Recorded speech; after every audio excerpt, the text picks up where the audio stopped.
e aqui do Brasil são as igrejas evangélicas. É, bem isso aí, né? Nós estamos vivendo num momento de exposição. E num momento de exposição, não tenha dúvidas de que a gente tem que assumir um lado. Não adianta ficar na posição em cima do muro, porque isso não existe. Isso é pura falsidade, né? É preciso a gente saber do que nós estamos falando. Eu, particularmente, tenho uma posição bem clara sobre as coisas que eu gosto, que eu não gosto, e que eu defendo, que eu não defendo. Mas eu acho que a gente não pode por exemplo, colocar o feminismo como um produto, que acaba sendo um produto para venda. Inclusive, tem uma ativista que está tratando muito dessa questão, que eu considero de fundo.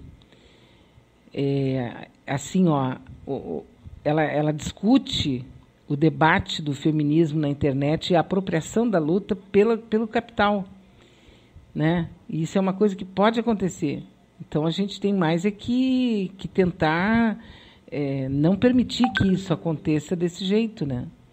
A gente tenha uma noção de que isso não pode se transformar num produto de venda, de capitalismo. Alguém me perguntou o nome desse rapaz que falou, né? O Eduardo Marinho. O Eduardo Marinho, ele abandonou uma família rica. Ele era de uma família, não vou dizer riquíssima, mas de uma família bem constituída, classe média alta. Ele fez faculdade, depois ele pegou e abriu mão de tudo e foi para a rua.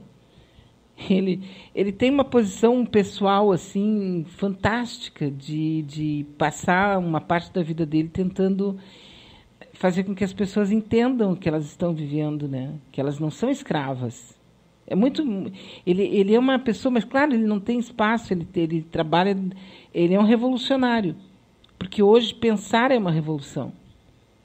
Você simplesmente não aceitar assim, não, mas todo mundo faz, é assim, tá, tudo bem, é assim, todo mundo faz, mas eu não vou fazer. E como é que funciona, então? O que a gente pode fazer? É questionamento, né? Ele, inclusive, tem um material dele, é bem antigo, é de 2012, quando ele esteve aqui em Canoas e participou de uma entrevista. Então, tem um material dele que eu acho que vale a pena a gente ouvir. Escolas. Me desenvolvi muito bem, racionalmente. E sempre questionei, à minha volta, a existência da pobreza. No meu meio, eu era um cara um pouco esquisito, porque as pessoas não questionavam. E eu questionando, eu percebia que eu era um chato, as pessoas não queriam falar no assunto. Eu me lembro que já aos 6 anos de idade, minha mãe foi pagar uma promessa numa favela no Rio de Janeiro, distribuindo pão. E eu fui ajudar. E eu fiquei pasmo com a condição de vida de crianças da minha idade, que eu olhava e as crianças eram um outro tipo de gente, não parecia nem ser humano como eu. E eu questionava minha mãe, por que tem gente... Sempre foi assim. As respostas que eu encontrava eram, sempre foi assim, sempre vai ser. Você tem que cuidar de você, não pensa nisso. Você estuda em boas escolas para garantir o seu padrão. Mas aquilo não me dizia muita coisa. No entanto, eu não queria fazer frente à minha família e ia fazendo o que eles queriam. Eu ia estudando, eu ia evoluindo dentro da escola. Eu comecei a perceber a relação entre a minha classe e a classe subalterna.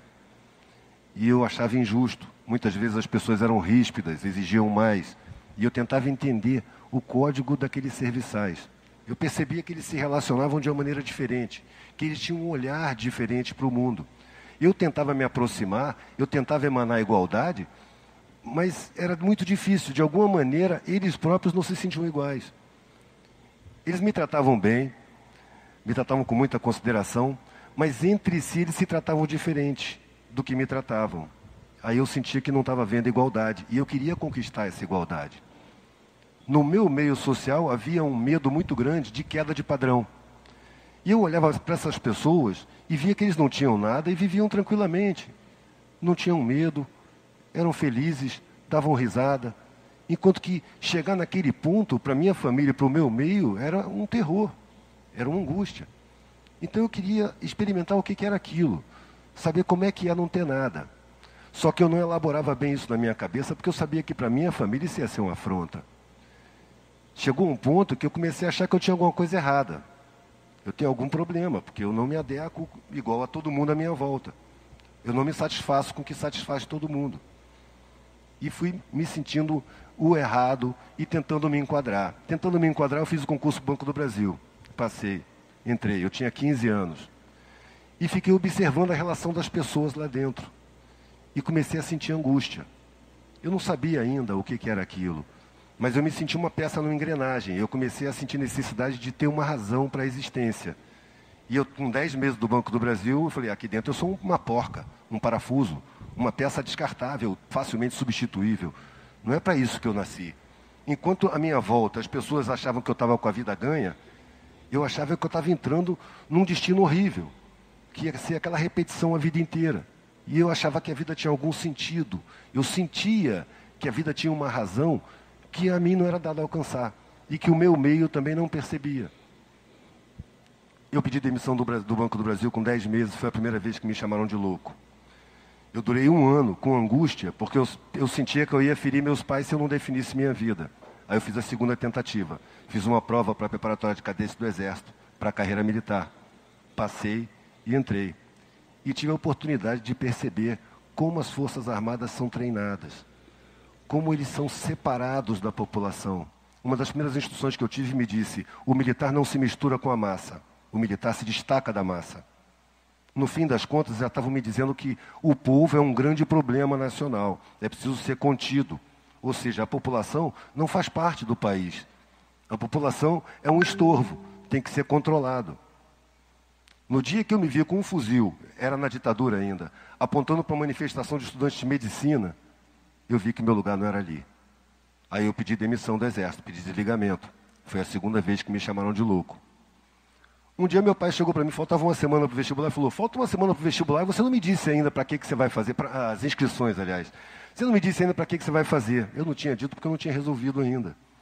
Eu, na verdade, não tinha a menor vontade de fazer nenhum curso superior. Mas como isso era inadmissível para a minha família, eu tinha que fazer algum. Então eu procurei o curso mais aceitável para mim, Belas Artes. Quando meu pai me perguntou, eu falei com ele, eu quero fazer Belas Artes. Aquilo foi um estorvo na família. Belas Artes não é profissão, Belas Artes é hobby. Eu tinha que ter uma profissão. E toda a minha família se levantou. Então, você está louco, a arte você faz nas horas vagas. A arte é hobby, não é profissão. Aí como eu vi que estava aquele fuá todo em torno da minha escolha, eu fui na universidade, peguei todos os cursos que tinha, todos os currículos com todas as matérias. E fui por eliminação, as coisas que eu não queria mais ver. A única matéria que eu gostava era português. Quando eu terminei de eliminar os cursos, só tinham sobrado 2, Belas Artes e Direito. Aí eu fui fazer Direito. Na verdade, eu não fui fazer Direito, eu fui entrar na universidade para satisfazer a minha família. Era a ditadura ainda e eu conheci o movimento estudantil e eu gostava daquilo. Então, muito mais do que estudar as matérias, eu fui me informar a respeito da sociedade. Fui aprender a filosofar. Fui conhecer os filósofos europeus. E comecei a criar uma outra visão de sociedade. E a concordar com aqueles que se diziam revolucionários que era preciso fazer a revolução. E comecei a trabalhar junto com eles no movimento. Até perceber que eles não iam muito além da teoria. Eles ficavam só na teoria. Eles não tinham conhecimento de população. Eles não falavam uma língua inteligível.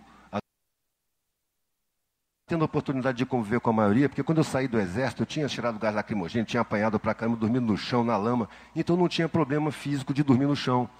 Todo feriado, todo fim de semana, eu viajava, ia dormir perto de uma comunidade pobre, ia falar com pescadores, eu ia para a montanha, para uma vila, e ficava observando a população conversar entre si, perceber que o código deles era outro. A população, por ter, a maioria, por ter uma educação sabotada, porque a educação pública, para mim, não merece nem o nome de educação, porque não educa. O cara termina o ensino médio e não consegue ler um texto. Como ele tem o desenvolvimento racional sabotado, ele desenvolve a intuição. É como quando a gente perde a vista. A audição se aguça, o olfato, o tato se desenvolve. Como a racionalidade da população não é desenvolvida, é bloqueada com a sabotagem da educação, eles criam uma intuição enorme. Eles sentem muito mais do que sabem. Quando você entra numa favela que você nunca entrou, as pessoas começam a te olhar. Eles não vão lá perguntar o que você quer. Eles ficam te olhando. Eles estão te sentindo. Com o tempo, com o seu comportamento, com a sua emanação, eles começam a gostar ou não de você. E aí se aproximam ou te repelem. Isso é pura intuição. O problema é que eles não sabem disso. Eles recebem uma carga enorme de inferioridade plantada por uma publicidade maciça de que Quem tem menos, vale menos. Quem tem mais, vale mais. O ser, dentro da nossa cultura racional, foi desvalorizado. Foi substituído pelo ter. Eu costumo dizer que um pilantra muito bem vestido é bem tratado. Uma pessoa íntegra, generosa e leal, maltrapilha, é maltratada. Daí a gente acreditar em absurdos, como que o mundo é dividido em 2 mercados, o de trabalho e o de consumo. A vida é uma competição desenfreada onde todo mundo é adversário de todo mundo. Isso é mentira. Nós somos uma família humana em evolução no universo. Eu acho que o universo todo está em evolução. E nós, como família humana, estamos em evolução também. É preciso que nós nos preocupemos uns com os outros. A minha vergonha de privilégios ofendia a minha classe. Quando eu resolvi não ter nada, eu fui hostilizado. Eu não queria ofender ninguém, mas eu fui hostilizado como o cara que desprezou tudo, que jogou tudo para o alto. Eu não joguei tudo para o alto e nem desprezei nada. Eu era muito grato pela formação que eu tive. E jogar para o alto na visão deles, para mim, simplesmente, eu estava deixando para trás o que não era suficiente. Eu queria alguma coisa que não estava ali naquele meio. Não era privilégio, era entendimento. Tanto que, 20 anos depois, eu encontrei com esse colega da faculdade e ele me viu num bar, lá em Vitória do Espírito Santo. Falou, você é aquele cara que saiu viajando e tal. Você falou para mim que ia buscar um sentido para a vida. Aí eu lembrei, é mesmo, eu falei que ia buscar um sentido para a vida. E aí, achou? Eu não tinha pensado no assunto, mas respondi de bate-pronto, achei. E qual é o sentido? Falei, aprender. O sentido da vida é aprender. É a única coisa que a gente faz o tempo todo e é a única bagagem que a gente leva na hora que a vida passa. E é um tipo de riqueza que a gente pode distribuir, que não diminui, até aumenta. A gente precisa desenvolver mais o lado subjetivo, porque a nossa razão, ela foi totalmente condicionada. Um exemplo, antes disso, antes desse conhecimento ser levado à publicidade, aliás, inventaram a publicidade com ele, uma máquina de lavar era vendida assim, a nossa máquina, ela lava muito bem, ela dura muito tempo e ela é muito fácil de operar. Estava falando do produto. Depois que entrou a psicologia do inconsciente, a nossa máquina faz você ser uma pessoa especial. Todo mundo admira quem tem uma máquina dessa. Virou valor social, virou valor pessoal. Isso foi utilizado no princípio para conduzir ao consumo. E logo em seguida pelos organismos de inteligência, para criar opinião, para criar comportamento, para criar aceitação. Essas últimas guerras que a gente está vendo, isso fica claro. A mídia martela, martela, martela, cria disposição do público para a guerra e a guerra acontece. O objetivo é o petróleo, mas as alegações são humanitárias. E a gente é levado a acreditar e acaba repetindo isso. A gente não pode mais confiar para as decisões da gente na razão. É preciso usar o sentimento, sentir o que se deve fazer e não resolver. Porque a bagagem de condicionamento vem desde a infância, não tem ninguém isento. Todo mundo aqui viu televisão quando era pequenininho. Para os publicitários, é muito mais interessante falar com a pessoa que está desatenta. Você está na frente da televisão ligada, conversando. Esse é o momento ideal, porque ele trabalha com o seu inconsciente.